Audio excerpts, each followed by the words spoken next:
Hi friends, welcome to Indhu's kitchen.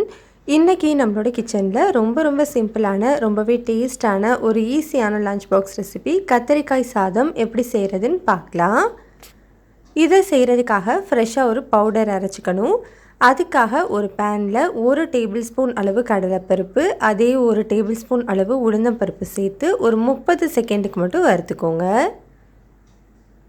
ஓரளவுக்கு இது ரெண்டுமே வறுபட்டதுக்கப்புறமா இதில் ஒரு 1.5 டீஸ்பூன் அளவு கருப்பியல் இல்லை வெள்ளையல் எது வேணும்னாலும் நீங்கள் யூஸ் பண்ணிக்கலாம்.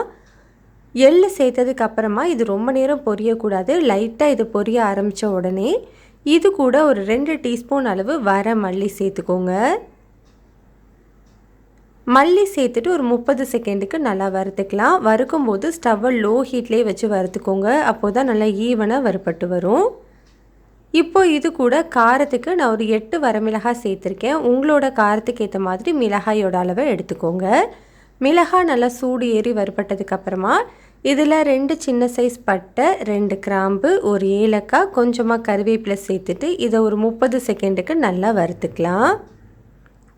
இப்போ இதெல்லாமே நல்லா வறுபட்டதுக்கப்புறமா ஸ்டவ்வை ஆஃப் பண்ணிடுங்க.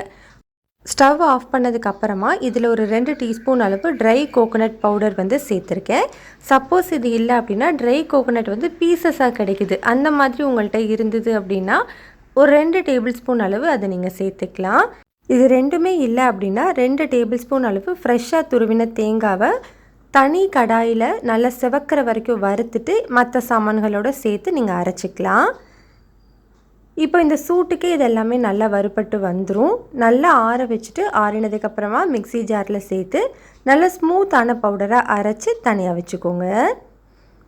இப்போ நம்ம கத்திரிக்காய் சாதம் செய்கிறதுக்கு கடாயில் 2 டேபிள் ஸ்பூன் எண்ணெய் சூடுபடுத்திட்டு 1/2 டீஸ்பூன் கடுகு, 1/2 டீஸ்பூன் சோம்பு சேர்த்துக்கலாம். இது ரெண்டுமே நல்லா பொரிஞ்சதுக்கப்புறமா இதில் ஒரு பெரிய வெங்காயம் நீளமாக கட் பண்ணி சேர்த்துருக்கேன். கூடவே ஒரு பச்சை மிளகாயை கீறிட்டு சேர்த்துருக்கேன். இது ரெண்டையுமே ஒரு 2 நிமிஷத்துக்கு வதக்கிக்கோங்க. இது வதங்கிட்டு இருக்கும் போதே ஒரு பிரியாணி இலை சேர்த்துக்கலாம்.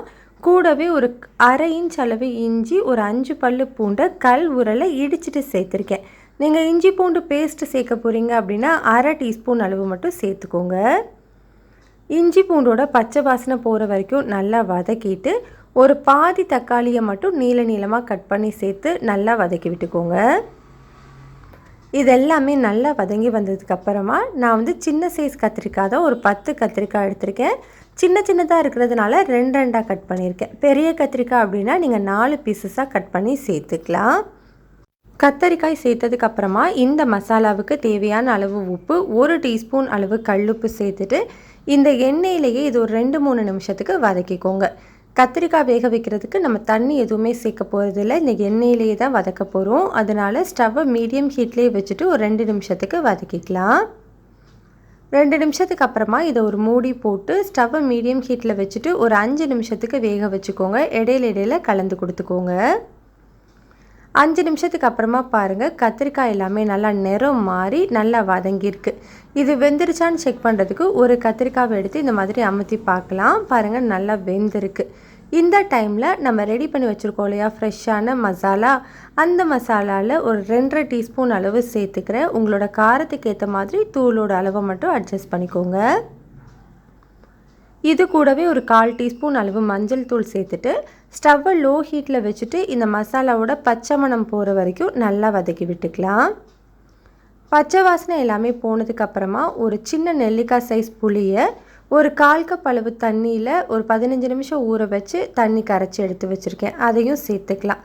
புளி தண்ணி தண்ணியாக இருக்கக்கூடாது, கொஞ்சம் கெட்டியாக இந்த மாதிரி இருந்தாலே போதும்.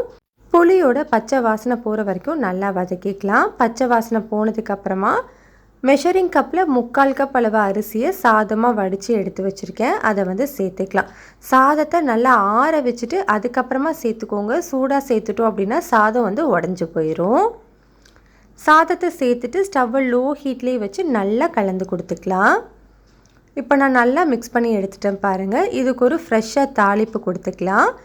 அதுக்கு ஒரு சின்ன கடாயில் 2 டீஸ்பூன் நெய் சூடுபடுத்திட்டு இது கூட ஒரு 1/4 கப் அளவு வேர்க்கடலை, கொஞ்சமாக முந்திரி, கொஞ்சமாக கருவேப்பிலை சேர்த்து தாளிச்சிருக்கேன். இதை தாளிப்பை வந்து நம்ம சேர்க்கும்போது சாதம் வந்து நல்ல டேஸ்ட்டாக இருக்கும். அதே மாதிரி வேர்க்கடலை முந்திரி பருப்பு இது ரெண்டோட அளவுமே உங்களோட விருப்பத்தை பொறுத்தது. உங்களுக்கு எவ்வளோ வேணுமோ அதுக்கேற்ற மாதிரி சேர்த்துக்கலாம். நல்லா கலந்து விட்டுக்கோங்க. அவ்வளோதான், நம்மளுக்கு சூப்பரான டேஸ்ட்டில் கத்திரிக்காய் சாதம் ரெடி ஆகிடுச்சு. ட்ரை பண்ணி பாருங்கள், ரொம்ப ரொம்ப சூப்பராக இருக்கும். இந்த ரெசிபி உங்களுக்கு பிடிச்சிருந்ததுன்னா லைக் பண்ணுங்கள், ஷேர் பண்ணுங்கள், கமெண்ட் பண்ணுங்கள். இந்துஸ் கிச்சனை சப்ஸ்கிரைப் பண்ணிவிட்டு பெல் பட்டனையும் கிளிக் பண்ணி ஆளுங்கிற பட்டனையும்